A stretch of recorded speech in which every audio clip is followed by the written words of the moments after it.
Paulo, 1 Coríntios capítulo 3, diz o seguinte: irmãos, não pude falar a vocês como espirituais, mas como a carnais, como a crianças em Cristo. Dei a vocês leite e não alimento sólido, pois vocês não estavam em condições de recebê-lo. De fato, vocês ainda não estão em condições, porque ainda são carnais. Porque visto que há inveja e divisão entre vocês, não estão sendo carnais e agindo como mundanos? Pois quando alguém diz, eu sou de Paulo, e outro, eu sou de Apolo, não estão sendo mundanos? Afinal de contas, quem é Apolo? Quem é Paulo? Apenas servos por meio dos quais vocês vieram a crer, conforme o mistério que o Senhor atribuiu a cada um. Eu plantei, Apolo regou, mas Deus é quem fez crescer. De modo que nem o que planta, nem o que rega são alguma coisa, mas unicamente Deus que efetua o crescimento. O que planta e o que rega tem um só propósito, e cada um será recompensado de acordo com seu próprio trabalho. Pois nós somos cooperadores de Deus. Vocês são lavouras de Deus e edifício de Deus, conforme a graça de Deus que me foi concedida. Eu, como sábio construtor, lancei o alicerce e outro está construindo sobre ele. Contudo, veja cada um como constrói. Porque ninguém pode colocar outro alicerce além do que já está posto, que é Jesus Cristo. Vou dizer novamente o verso 11. Porque ninguém pode colocar outro alicerce, além do que já está posto, que é Jesus Cristo. Se alguém constrói sobre esse alicerce usando ouro, prata, pedras preciosas, madeira, feno ou palha, sua obra será mostrada, porque o dia atrará a luz, pois será revelada pelo fogo que provará a qualidade da obra de cada um. Se o que alguém construiu permanecer, esse receberá recompensa. Se o que alguém construiu se queimar, esse sofrerá prejuízo. Contudo, será salvo como alguém que escapa através do fogo. Vocês não sabem que são santuários de Deus e que o Espírito de Deus habita em vocês? Esse Paulo falando para a igreja, olha, vocês não sabem. Vocês são santuários de Deus, vocês são igreja de Deus. E que o Espírito de Deus habita em vocês. Se alguém destruir o santuário de Deus, Deus o destruirá, pois o santuário de Deus, que são vocês, é sagrado. Veja que ele fala no plural, a igreja, o santuário de Deus, o povo de Deus, a igreja de Deus unida, o santuário de Deus é sagrado. Que a tua palavra, Senhor, encontre abrigo nos nossos corações no meio de tanta polarização dentro de igreja, dentro de política, dentro de universidades, dentro de escolas, dentro de ambientes públicos, dentro de ambientes privados. Pai, nos ajuda a chegar à unidade.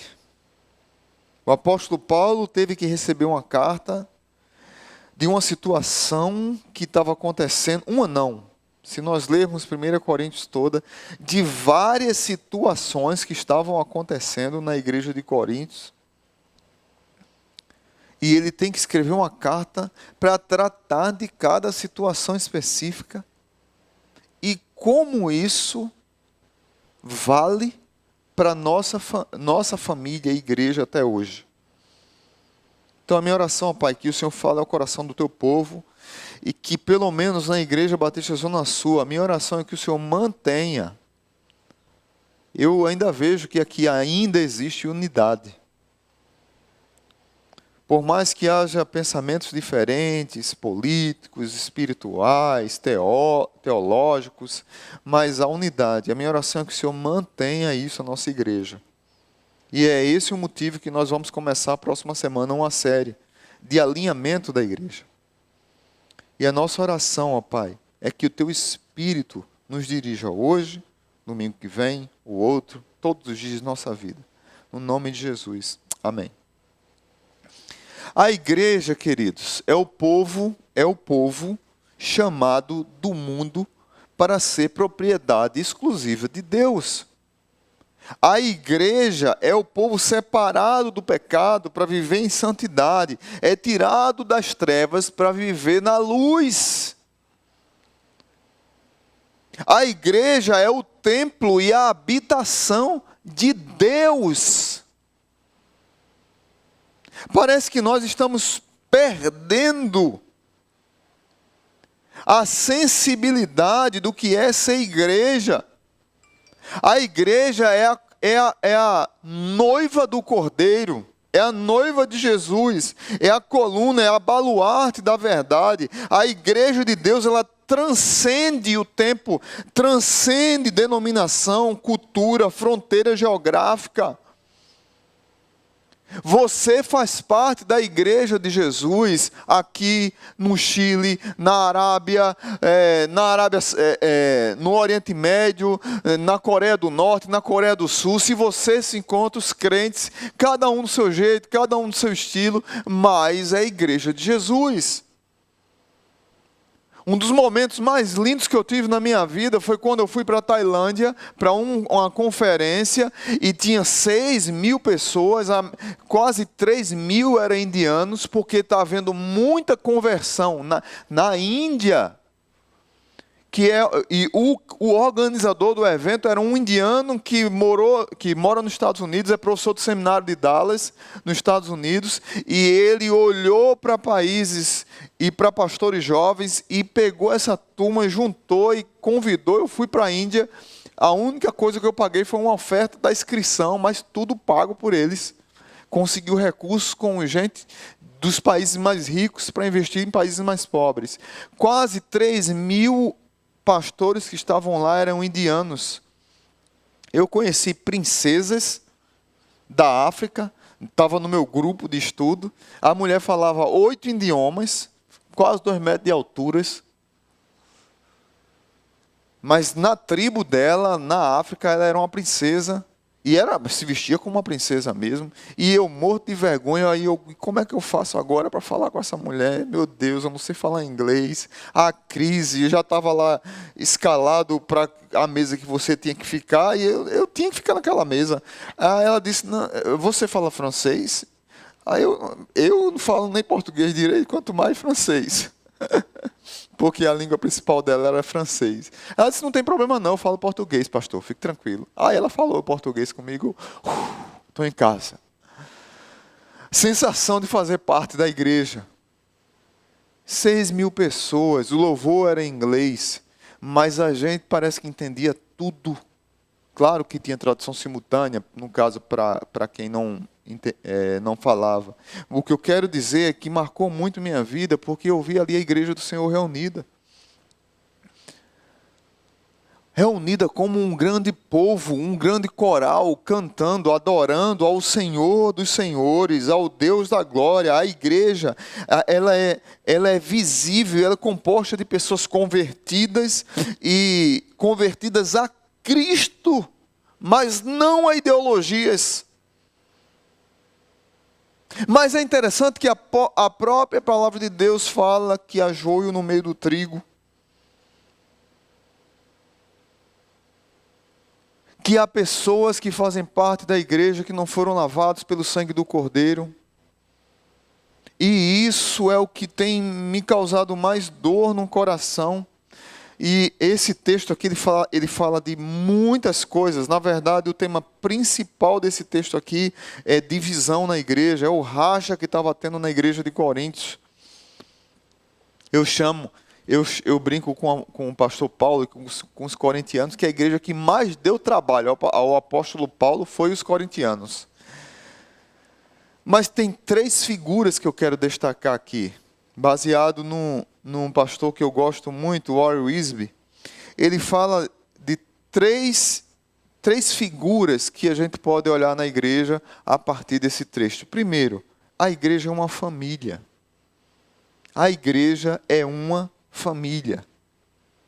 E nessa família, do verso 1 ao verso 5, eu vou ler novamente: irmãos, eu não pude falar a vocês como espirituais, mas como a carnais, como a crianças em Cristo. Não é que eles não eram cristãos, porque lá na frente Paulo vai falar que vai passar na prova os galardões, e isso não quer dizer que a pessoa não é cristã, mas as atitudes de carnalidade, de imaturidade daquelas pessoas, levou Paulo a chamá-los de carnais e não de espirituais.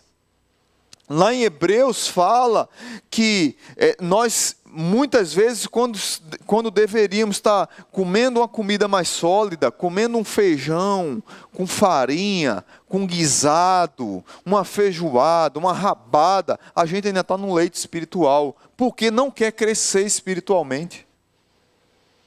Dei a vocês leite e não alimento sólido, pois vocês não estavam em condições de recebê-lo. Isso Paulo passou 1 ano e 8 meses ensinando a essa igreja. De fato, vocês ainda não estão em condições. Aí Paulo se arreta.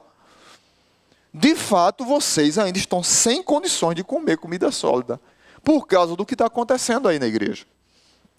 Porque ainda são carnais, porque visto que há inveja e divisão entre vocês, não estão sendo carnais e agindo como mundanos? Pois quando alguém diz, eu sou de Paulo, outro diz, eu sou de Apolo, não estão sendo mundanos? Afinal de contas, quem é Apolo? Quem é Paulo? E ele se inclui. Apenas servos, por meio dos quais vocês vieram a crer conforme o ministério que o Senhor atribuiu a cada um de nós. Então a igreja, queridos, ela é família de Deus, porque ela é composta de crianças espirituais, de adultos na fé, de pessoas maduras, de pessoas que nasceram. É maravilhosa a igreja. Tem gente que nasceu na fé, tem gente que é madura, é fraco na fé ainda porque nasceu na fé há pouco tempo, mas tem gente que é fraco na fé ainda porque quer continuar sendo fraco na fé, não quer crescer na graça e no conhecimento de Deus, não quer ler a palavra, não ora, não busca um discipulado, não busca o crescimento, quer se manter imaturo, tem atitudes, não é que elas não sejam cristãs, não é isso, mas elas têm uma vida imatura, porque elas gostam daquela miséria de vida imatura. E aí Paulo as chama de carnais. Tem pessoas que são mais maduras na fé, que cresceram, que têm uma estatura espiritual maior. É interessante que lá em Efésios, Paulo diz que o trabalho dos pastores é ensinar a igreja, pregar a igreja, treinar a igreja, para que eles façam a obra do ministério e para que eles cresçam à plena estatura de Cristo. Ou seja, a família de Deus, a igreja do Senhor, ela tem que constantemente estar recebendo pessoas imaturas e constantemente está transformando as pessoas em maduras. Esse ciclo não para. A igreja é um instrumento, a família é o instrumento que leva essa família ao amadurecimento da fé. A palavra de Deus é o instrumento que leva essa família ao amadurecimento da fé. A palavra de Deus é vista como alimento, leite para a criança e alimento para o sólido e para os adultos. O apóstolo Paulo diz aqui no verso 3 que onde há ciúmes e contendas, ali há evidência de imaturidade espiritual. E aqui eu não estou pregando porque está acontecendo isso aqui não. Se está acontecendo eu não sei. Mas se houver ciúmes, contendas, isso evidencia imaturidade espiritual. É tão sério uma pessoa contendeira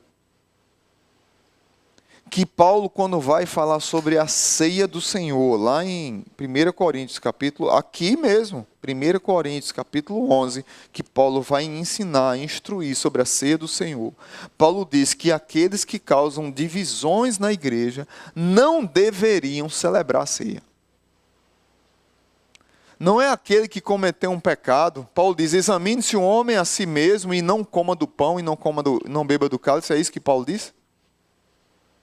É isso, gente? Bota aí no chat aí.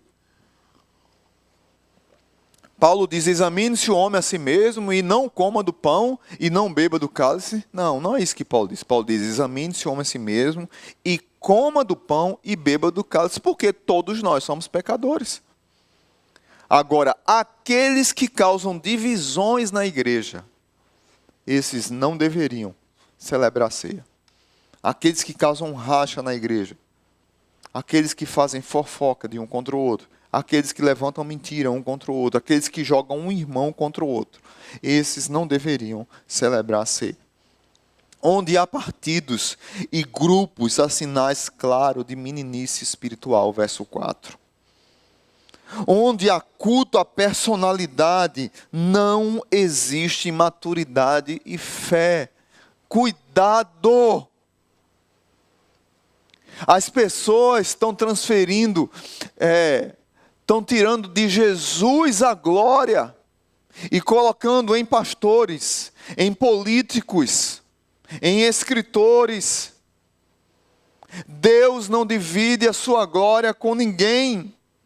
Onde há culto à personalidade, Paulo é muito duro. Afinal, quem é Apolo e quem é Paulo? Aqui poderíamos dizer quem é Pedro, quem é Marcelo, quem é Paulo. Quem são os supervisores, quem são os líderes de células? São apenas servos.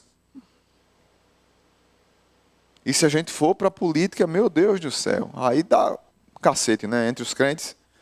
Antigamente eu dizia assim, eu dizia, quer saber se o cara é espiritual, se ele é um maduro espiritual, bota ele para jogar bola.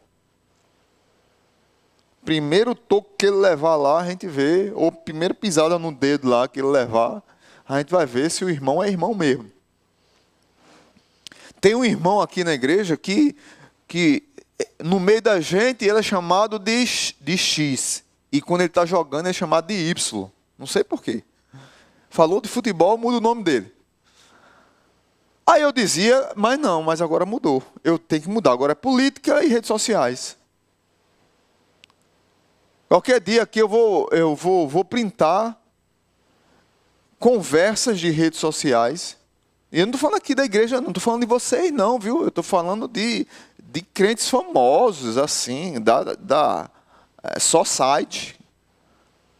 A violência, a grosseria, a estupidez que eles usam as redes sociais para defender candidato, para defender político, para defender personalidade. É uma idolatria que se transformou. E Paulo diz que isso é sinal de imaturidade na fé. A igreja de Corinto estava dividida em vários grupos, irmãos. Havia o grupo de Paulo, havia o grupo de Apolo, havia o grupo e havia aqueles que se achavam mais espirituais. Uns diziam, eu sou de Paulo, outros diziam, eu sou de Apolo, e outros diziam, eu sou de Cristo. Deixa de ser mentiroso, rapaz. Deixa de ser mentiroso. Os que diziam que eu sou de Cristo, na verdade, eles queriam se isentar de que eles também estavam fazendo parte do racha que havia na igreja. E aí Paulo dá uma dura neles também. A igreja de Corinto estava dividida em vários grupos. Você vê isso lá do verso 10 ao 13. Havia naquela igreja disputa entre grupos e até ciúme entre os irmãos. Paulo diz que essas atitudes revelavam sua carnalidade e a sua infantilidade espiritual. Essa igreja que deveria ser uma família. A igreja de Jesus deveria ser uma família que tem pessoas imaturas, que é natural. Acabou de nascer essa semana em duas famílias. Caleb, numa família, e Pedro, noutra família. Que vão precisar de serem amamentadas, vão precisar de estímulo, vão precisar de carinho, de amor, de cuidado e vão começar a crescer. Assim é na igreja. E elas vão estar imaturas até o crescimento. Vai chegar um tempo que os pais vão ter que falar mais duro com elas. Vai ter um tempo que o pai vai ter que chamar para conversar olho no olho, a mãe também. E vão crescendo, crescendo. Mesmo assim na igreja. Agora isso entendendo, compreendendo que nós somos famílias. Compreendendo que um cuida do outro. Compreendendo que o pastoreio da igreja é mútuo. Eu, Marcelo, apenas exerço uma função de pastorear a igreja toda. Mas vocês também me pastoreiam. Porque o verdadeiro pastor dessa igreja é Jesus Cristo. É isso que Paulo fala. A igreja tem um supremo pastor. Eu sou auxiliar de Jesus. Então, nós precisamos, queridos, entender que a igreja é essa família e fugir dessa infantilidade espiritual e dessa carnalidade espiritual. Nós temos que tomar a decisão de ser uma família e de crescer na fé, na graça e no conhecimento de Deus. A igreja precisa ser uma família unida, com uma só mente, uma só alma, um só propósito. A família precisa crescer rumo à maturidade. Amém? Então a igreja, primeira lição, primeira figura que eu queria trazer para vocês, a igreja é uma família, mesmo com essa bagunça toda. Paulo está querendo chamar a responsabilidade para eles. Vocês são uma família. Imagine essa igreja unida e forte. Que a Zona Sul seja assim. E que as outras igrejas também. Porque são igrejas de Jesus. Segunda lição. A igreja é uma lavoura. É um campo. Do verso 6 ao 9a. Paulo usa outra metáfora. Gente, esse texto é muito rico. Então, assim, se eu for tratar pormenores dele todo, a gente ia passar uma série de mensagens só aqui. Então eu vou tirar algumas figuras. Então a segunda figura que eu quero trazer aqui é de uma lavoura, de um campo. O verso 6 ao 9a diz: eu plantei, Apolo regou, mas Deus é quem deu o crescimento. De modo que nem o que planta, nem o que rega são alguma coisa, mas unicamente Deus que efetua o crescimento. O que planta e o que rega tem um só propósito, e cada um será recompensado de acordo com o seu próprio trabalho, pois nós somos cooperadores de Deus. Esse texto é fantástico, porque põe cada um no seu lugar. Um canta, outro prega, outro ensina, outro está na câmera, outro está com os joelhos dobrados, orando. Outro está na iluminação, outro está no microfone, outro está no corte da câmera, outro está na limpeza, outro está na secretaria, outro está nas finanças, outro está na administração. Mas o crescimento quem dá à igreja é o Senhor. Nenhum de nós podemos nos gabar aqui. Não, a nossa igreja está crescendo porque nós somos os tops da galáxias. Nós somos os melhores. Gente, cuidado com isso. Cuidado com isso. Tem que ser um processo natural. Eu sempre digo, devagar e sempre. É melhor fazer pouco com mais qualidade, devagar e sempre, com excelência, e Deus que vai dando o crescimento. Lá em Atos, capítulo 2, o Dr. Lucas, ele diz que Deus acrescentava à igreja aqueles que iam sendo salvos, porque a igreja contava com a simpatia de todos. A igreja contava com a simpatia da comunidade. E Deus acrescenta. Isso não quer dizer que você não deve ser um evangelista, que você não deve pregar o evangelho. Não é isso que ele está dizendo. Ele está dizendo que a igreja crescia à medida que ela era simpática à comunidade. Ou seja, se a igreja ela tinha simpatia com a comunidade, ela também pode ser antipática à comunidade. que Deus nos liberte da antipatia.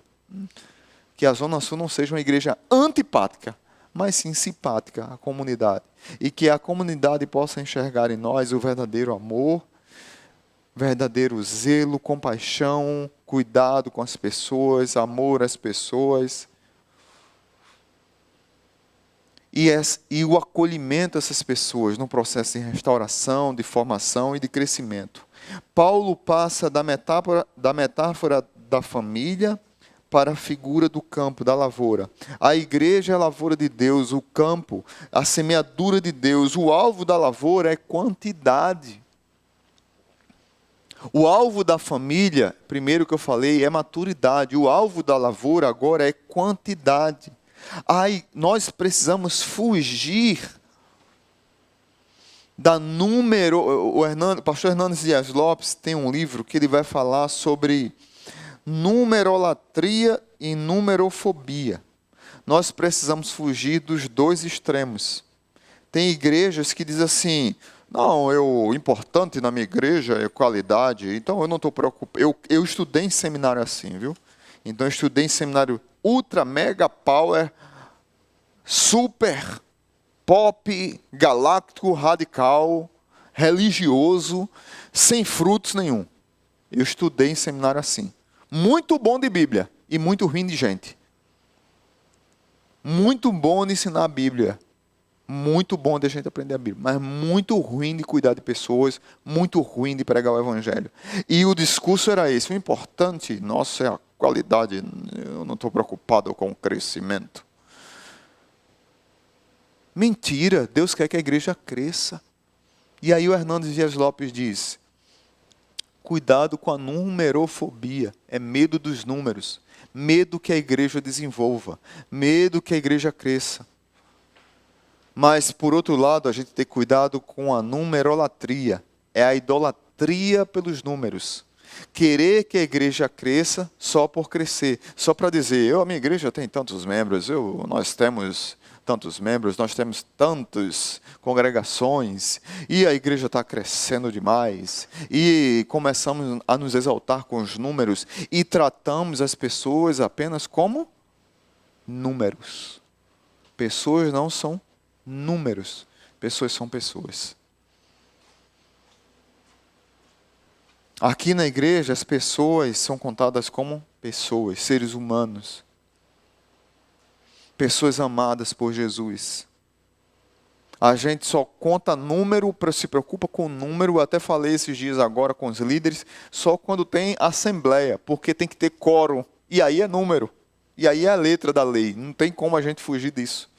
Mas fora isso, é gente, é ser humano. É gente que está passando dificuldade com essa pandemia. É empresário que está tendo que demitir funcionário. É gente que está doente em hospital. É gente que está com a saúde abalada. É gente que perdeu o pai. É gente que está com a mãe na UTI. É gente que está com a mãe numa crise. É médico que está sofrendo lá na linha de frente. É pequeno empresário que está na crise todo mês com a corda no pescoço para pagar aluguel do seu ponto.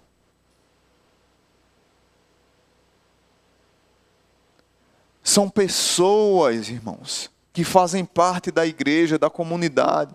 São alunos que estão já há quase 2 anos de frente de um computador, não aguentam mais assistir aula. De frente de um computador, todo dia. Ontem eu vi uma reportagem sobre o avanço das vendas, o crescimento das vendas de cadeira, daquelas cadeiras game, obrigado querido, de cadeira game, o aumento de vendas de cadeira games, porque as pessoas estão de tanto ficar sentada de home office, 8 horas, não sei quantas horas sentadas, estão fazendo sacrifícios enormes, porque as cadeiras são caras. Aí entrevistaram um dono lá da empresa, ele disse que por causa do aumento de tudo, de ferro, de couro, de tudo, ele teve que aumentar o preço, senão ele quebrava também. E aí, a média dos preços das cadeiras, tem cadeiras mais simples de 1.500, mas a média das cadeiras que ele vendia, os preços, o mais barato era R$ 3.500. Eu quase que caí para trás. Mas também era a cadeira, viu? Acho que você senta e nem estuda, você dorme. Você tira a câmera lá e vai dormir, né? Porque a cadeira é daquela. Por que eu estou falando isso? Porque por trás de toda essa situação tem seres humanos.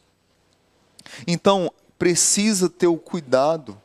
Paulo usa essa metáfora do campo, da lavoura, porque Paulo está preocupado com a quantidade. Mas para o crescimento, aí ele usa 3 atividades, no verso 6. São necessários o plantio, o cuidado, e quem é que dá o crescimento? Deus. Verso 6 diz, eu plantei, houve plantio, houve alguém que regou e houve alguém que fez crescer. Eu plantei, Apolo regou, Deus que deu o crescimento. Uma verdade bendita salta aos nossos olhos aqui. E eu fico emocionado e maravilhado com isso. Deus nos convida novamente, a Bíblia toda fala sobre isso, a interação divina com o humano. O tempo todo, Deus nos convida para participar da história da redenção. Existe uma grande história de Gênesis a Apocalipse. A história da redenção, a história da salvação, a história de Jesus Cristo. Há uma grande história.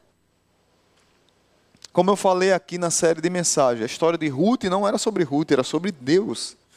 A história de Batseba não era sobre Batseba, era sobre Deus. A história de Tamar não era sobre Tamar, era sobre Deus.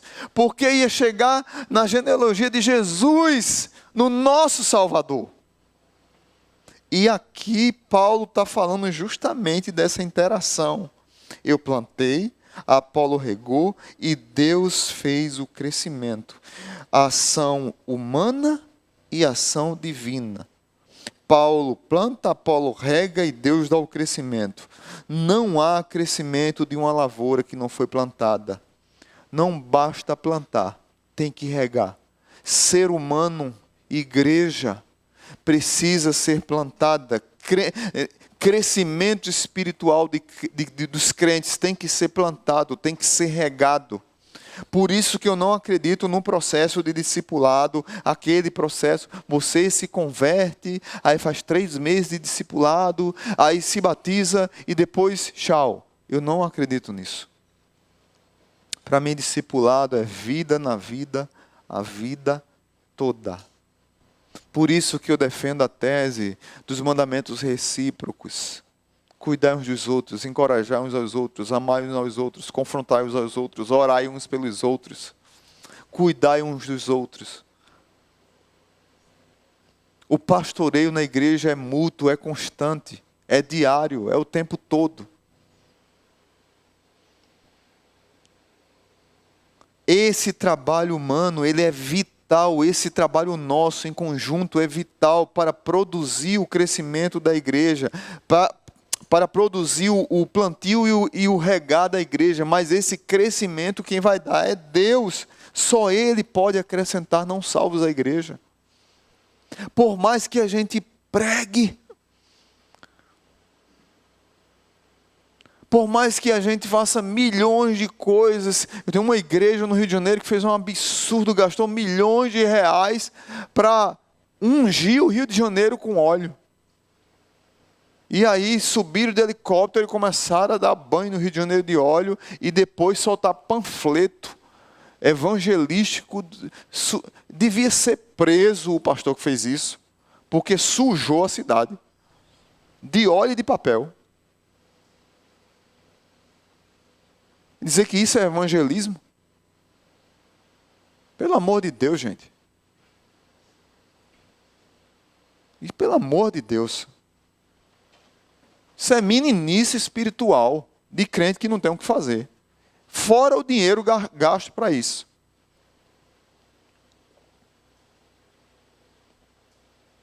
Tem que haver plantio, tem que regar, tem que arar, tem que podar de vez em quando. Leia João capítulo 15, às vezes tem que podar um pouquinho.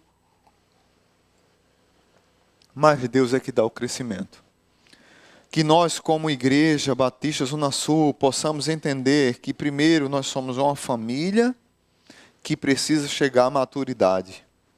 O tempo todo em busca da maturidade.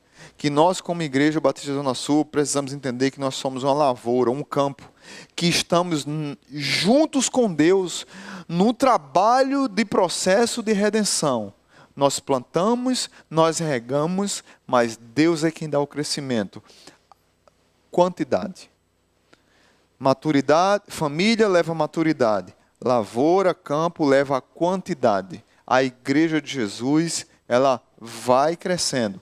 Pode ser devagar, mas o importante é que seja devagar e sempre. Amém? E por último, a igreja ela é um santuário. Capítulo 3, do 9b até o 17. Vou ler novamente para vocês. Vocês são lavouras de Deus e edifício de Deus. Conforme a graça de Deus que me foi concedida, eu, como sábio construtor, lancei o alicerce. E outro está construindo sobre ele. Contudo, veja cada um como constrói. Porque ninguém pode colocar outro alicerce, além do que já está posto, que é Jesus Cristo. Paulo está dizendo para a igreja, gente, alerta, alerta, alerta.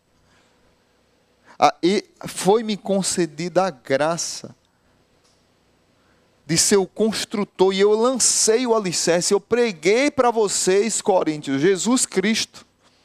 Cuidado com o culto à personalidade. Cuidado com as brigas internas, cuidado com a adoração a outros deuses, a falsos deuses.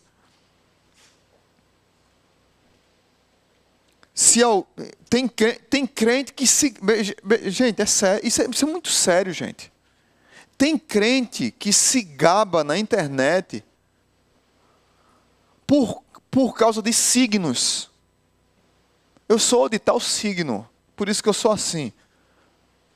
Vai criar vergonha na cara, rapaz. Vai criar vergonha na cara. Vai ler a Bíblia. Teu signo é o Espírito Santo. Ou tu não é crente.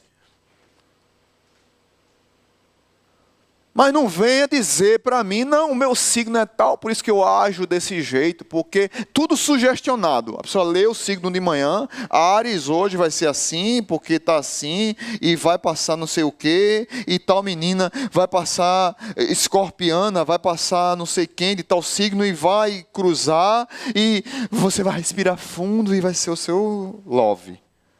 Daí vai orar, homem. Seu signo é o Espírito Santo. O alicerce já foi plantado, o nome dele é Jesus Cristo. Verso 12, se alguém constrói sobre esse alicerce usando ouro, prata, pedras preciosas, madeira, feno, palha, sua obra será mostrada porque o dia a trará a luz. Pois será revelada pelo fogo, que provará a qualidade da obra de cada um. Veja bem, primeiro, família traz maturidade. Segundo, lavoura traz quantidade. Agora, o santuário traz qualidade. Sua obra será mostrada, porque o dia trará a luz, pois será revelada pelo fogo, que provará a qualidade da obra de cada um. Se o que alguém construiu permanecer, esse receberá recompensa. Se o que alguém construiu se queimar, esse sofrerá prejuízo. Contudo, será salvo como alguém que escapa através do fogo. Vocês não sabem que são santuário de Deus? E que o Espírito de Deus habita em vocês? Se alguém destruir o santuário de Deus, Deus o destruirá, pois o santuário de Deus, que são vocês, é sagrado. É forte o texto. Deixa eu dizer uma coisa para vocês. Paulo estava brabo. Paulo estava brabo. Ele estava com a gota quando ele escreveu essa carta para os corintianos. Mas sendo corintiano, tem que falar assim mesmo, corintiano, né? Amém? Os corintianos ficam tudo bravos comigo. Paulo, depois de falar com a igreja como uma família, com lavoura, passa a falar agora como santuário. Se o propósito da família era maturidade, se o propósito da lavoura era quantidade, o propósito do santuário é qualidade. Qualidade. O instrumento para edificar esse santuário também é a palavra de Deus. É a palavra de Deus que você cuida da sua vida espiritual, cuida da igreja, cuida do santuário. Somos tantos edificadores desse santuário, verso 10, como o próprio santuário. Quem edifica esse santuário, esse corpo, é você.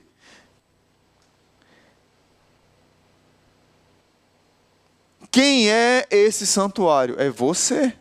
É a igreja. Nós precisamos cuidar uns dos outros e nós precisamos nos alimentar individualmente. Você precisa buscar. Eu fiquei tão feliz essa semana. Tem duas irmãs que frequentam aqui nossa igreja, Lorena e Nicole. E elas me perguntando se ainda tinha devocional. Porque aqueles devocionais que eu ajudei a escrever alguns dos devocionais. Agora eu esqueci o nome do devocional. A jornada. Como é que pode? O cara ajuda a produzir o negócio e esquece o nome. A jornada. Então, o devocional A Jornada, nós compramos aqui para a igreja quase 800, não sei. Acabaram. Fiquei feliz demais, acabaram, coisa boa. Porque muitas pessoas compraram para dar de presente, para evangelizar. E aí Nicole me procurou, Lorena, porque as duas são iguais, uma cópia. Você vai lá no Instagram, elas são blogueiras, Universo das Gêmeas. Aí elas me procuraram para comprar. E eu disse, não, eu vou tentar ver se consigo ainda um desconto com a editora. Porque como eu fui participante da obra, então eu tenho um desconto maior, por isso que a gente comprou tanto para a igreja e conseguiu desconto bom, porque na editora ele tem um preço maior, né? E aí eu falei com o dono da editora e a gente conseguiu um desconto maior e compramos mais 3 caixas, né? Porque elas disseram que só elas querem doar, já compraram muitas e querem comprar mais umas 10. E aí eu fiquei feliz demais, eu disse, olha, a pessoa está preocupada em cuidar dela, porque elas fazem diariamente devocionais, diariamente fazem orações, diariamente leem, porque o devocional puxa você para ler a Bíblia. Então elas estão cuidando da vida espiritual delas, da qualidade do santuário do Espírito Santo. Elas estão cuidando disso. Mas não só isso, elas estão presenteando outras pessoas com os devocionais. Abençoando outras pessoas com os devocionais. Dando de presente para amigos, amigas que não ou sim conhecem Jesus, para que possam fazer a mesma coisa e cuidar da vida espiritual, serem edificados e crescerem. Esse santuário tem um fundamento que não pode ser mudado. Verso 11, o fundamento é Cristo. Então, deixa eu dizer uma coisa para você. Cuidado com quem tem sido o fundamento da sua vida. O fundamento da sua vida é Cristo? Ou é o seu político? Ou é o signo? Ou é um santo padroeiro? Ou é um ator, uma atriz? Quem é o fundamento da sua vida? Se não for Jesus, tem alguma coisa errada. Se Jesus não é o fundamento da igreja, Paulo pega pesado. Paulo diz, olha, essa prova vai ter que ser passada pelo fogo, esse santuário precisa ser construído de maneira imperecível, no verso 12, porque vai passar pelo fogo e vai ser provado. E aqueles que fizeram correto serão recompensados, e aqueles que não fizeram correto sofrerão prejuízo. Mas ele dá uma notícia boa, contudo, será salvo como alguém que escapa através do fogo. Paulo não está dizendo aqui que a pessoa vai perder salvação. Mas Paulo está dizendo que nós somos morada do Senhor, santuário do Senhor. E Deus valoriza isso como sagrado, verso 17. Precisamos cuidar disso.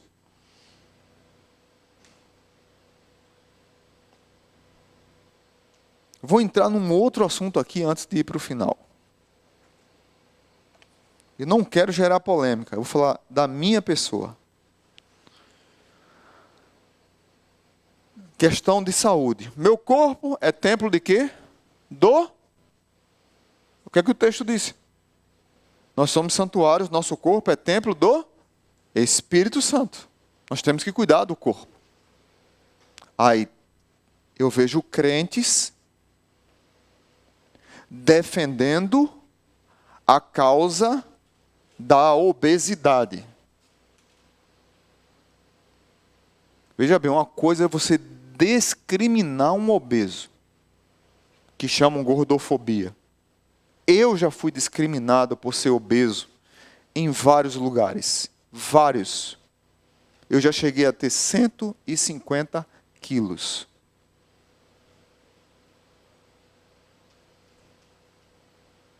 Eu estou falando da minha pessoa. Eu cheguei a ter 150 quilos. Aí tem um discurso criminoso.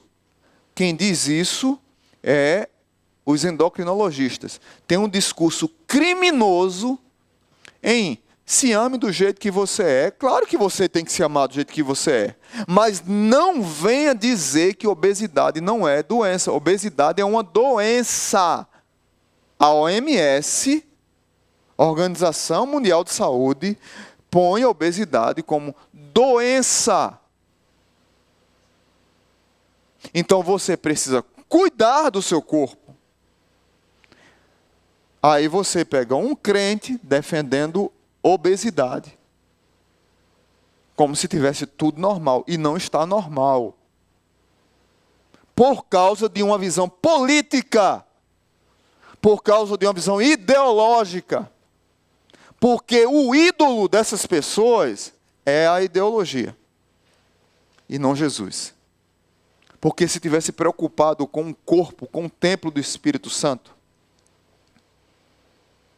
entenderia que tem que cuidar do corpo. Marcelo aqui, pastor Marcelo, fica indignado, porque eu passei por 2 cirurgias bariátricas. Faz 4 anos que eu tenho vários problemas de saúde, vários, quem aqui é próximo sabe disso. Vários, a minha vida é extremamente limitada. Por causa de uma obesidade que eu tive, que estourou meus joelhos, que eu não posso dar uma corrida, que eu ando rápido, trava meus pés. O meu joelho tem idade óssea de 87 anos, 90 anos. Para eu ver na internet crente defendendo obesidade por causa de política, eu não aguento, gente. Não dá, eu estou falando da minha pessoa, porque fere, porque eu sei o que é isso. Então, se estão discutindo tanto sobre agora essa questão ridícula de lugar de fala, eu tenho lugar de fala para falar sobre obesidade.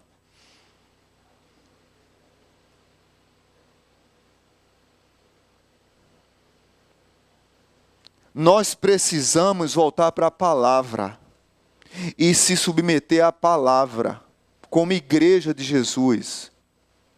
Porque isso aqui, ó, é santuário de Deus. E precisa ser cuidado. E olha, veja bem, você que é aqui da igreja, que está um pouquinho cheinho ou um pouquinho cheinha, não estou falando mal disso, estou falando para você, cuidado. Não estou zombando de você, porque eu sei o que é passar, eu sei o que é entrar num ônibus e ficar preso na roleta. Sabe? Não é ficar preso e depois passar, não é ficar preso e o cabo ter que destravar lá para você ir para um lado ou para o outro. E o motorista diz, homem, ele está mais para cá, não precisa passar não, tu fica aqui perto do meu lado aqui, em pé mesmo, e a gente roda a roleta e tu paga aí. Eu sei o que é isso. E Deus me incomodou muito, Marcelo, você é templo do Espírito Santo. Você é templo do Espírito Santo. Foi quando eu tive coragem de fazer a cirurgia, de correr atrás dos médicos para me ajudarem. John Stott, que escreveu vários livros, que fundou a ABU, Aliança Bíblica Universitária, pegou o pastor Ziel Machado, um homem que eu tenho um carinho muito grande. Ziel Machado é pastor da igreja metodista, lá de, eu acho que é Santo Amaro, São Paulo. É escritor, um homem que foi um propagador aqui da Aliança Bíblica Universitária, líder estudantil, evangelista nato, aquele pastor que você gosta de ficar do lado, que ele calado, você já se sente abençoado. Não tem pastor assim? Se é só ele ficar calado, você diz, rapaz, eu estou sendo abençoado. Ziel Machado é assim. Ziel Machado, ele chegou a ter quase 180 quilos. E ele era líder do maior movimento universitário cristão da América Latina. Rodava nas universidades no mundo todo, chegou a morar na Inglaterra para estudar com John Stott lá na Inglaterra, para aprender com ele, para voltar para a América, para trazer isso para o Brasil. E John Stott foi o seu discipulador. Olha que privilégio. John Stott discipular o Zé Machado. Teve um dia que John Stott chamou ele para uma conversa mais séria, num processo de discipulado, e falou sobre o cuidado com o corpo. E disse, ou você cuida do seu corpo, ou você vai morrer. Foi assim, sabe? Voadora gospel na jugular, com sabre de luz vermelho.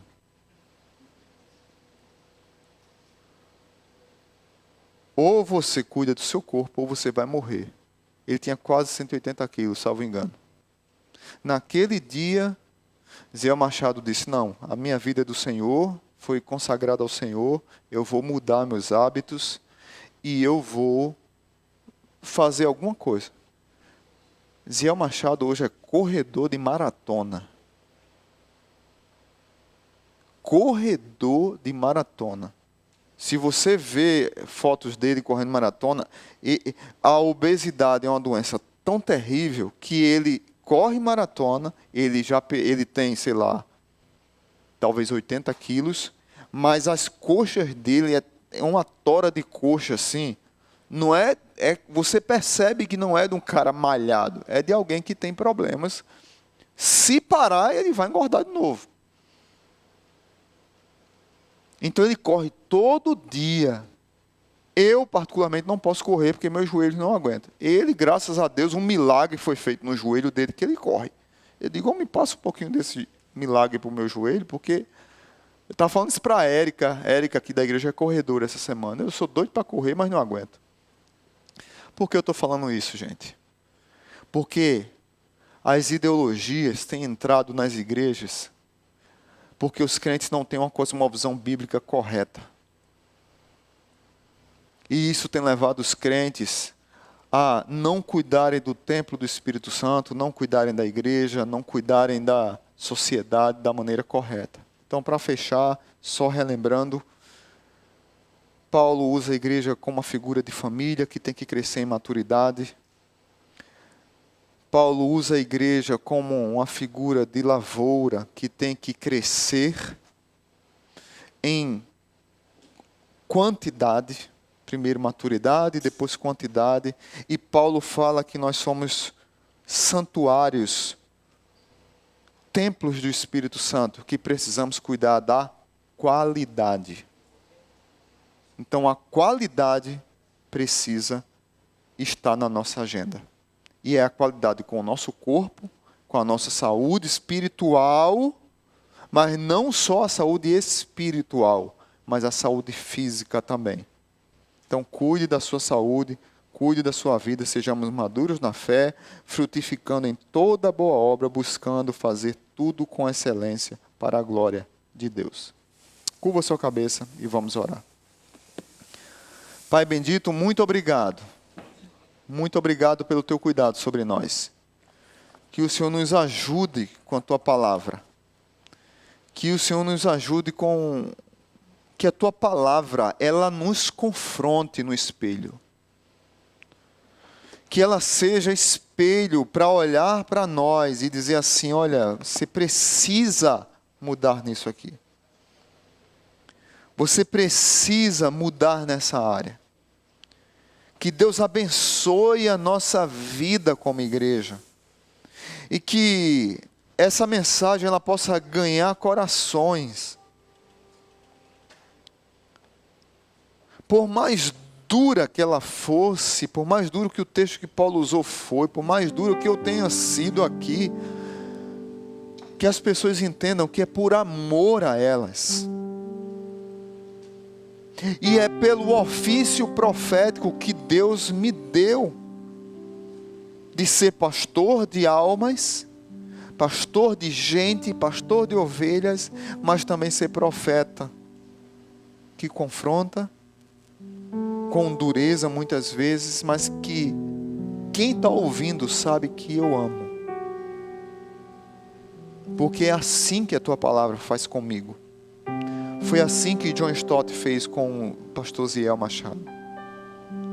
É assim que um amigo faz com outro.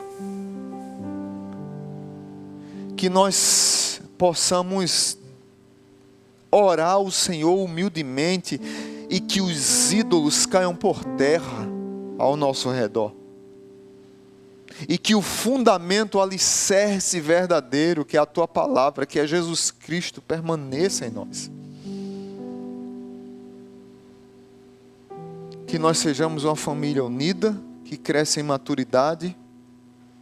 Alguns tomam leite, outros comida mais sólida. Mas que todos estão caminhando para a maturidade. Que nós sejamos lavoura, que cresce em quantidade, porque um rega, um planta, mas o Senhor, Deus, é que dá o crescimento. E o Senhor nos convida para fazer parte dessa lavoura. Que coisa maravilhosa! Deus nos convida para fazer parte do projeto de redenção. E que nós entendamos que o Senhor nos convida a ter qualidade de vida espiritual, porque somos santuários do Senhor. Não são os templos de pedras que são santuários. Deus não habita em templos feitos por mãos humanas. Muitas vezes nós queremos cuidar do templo de pedra, mas nós não cuidamos da nossa saúde. Nós não cuidamos do nosso corpo, nem espiritualmente falando e nem fisicamente falando. Nos ajuda nesse cuidado. E nos quebranta a sermos humildes e nos submeter à tua palavra. Abençoa a tua igreja. Que o amor de Deus o Pai, que a graça maravilhosa de Jesus e que a comunhão do Espírito esteja sobre nós. Muito obrigado por tudo. Abençoa a família do Bruno, como já orou Pedro, do Bruno, o baterista. Não sei ainda a situação da sua sogra, da sua cunhada, mas que o Senhor chegue ali com cuidado e que não tenha sido nada grave. Também se houve nesse acidente choque com outra pessoa, também Abençoa essa outra pessoa se houver algum problema de saúde. Cuida de nós, Pai, e nos dá um domingo cheio da Tua paz. No nome de Jesus. Amém.